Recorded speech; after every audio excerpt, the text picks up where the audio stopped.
President Donald Trump this week declared a national energy emergency. During his speech at the annual World Economic Forum meeting in Davos Thursday, he discussed why he did it. I declared a national energy emergency, and it's so important, national energy emergency to unlock the liquid gold under our feet and pave the way for rapid approvals of new energy infrastructure.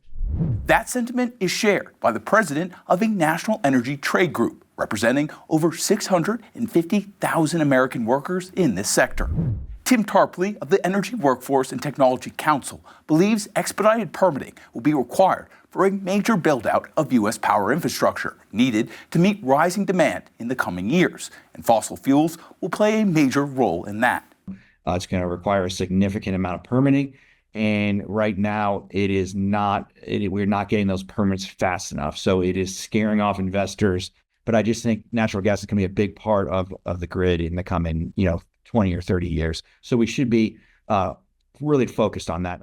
Tarpley told us the U.S. could see energy demand jump 50% by 2050 to meet these rising electricity needs, largely driven by data centers powering AI and crypto operations. Tarpley says a corresponding 50% increase in American power infrastructure is likely to be required.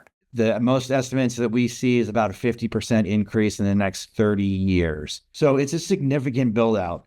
And we don't have the permitting situation in place to really support that. That's what they're getting at with that national emergency declaration, is they're saying, look, we have a lot of work to do, and the last thing we need to do is have our own government regulations getting in the way of that. Tarpley says the energy sector is welcoming Trump's emergency declaration and is optimistic about oil and gas contributing more to powering the U.S. than it did under the previous administration. Our industry is looking very positive at this new administration and is looking forward to a fresh start. There were a lot of actions taken by the Biden administration that seemed to target oil and gas, and I would argue unfairly target oil and gas, to take out that regulatory uncertainty that was there during the Biden administration.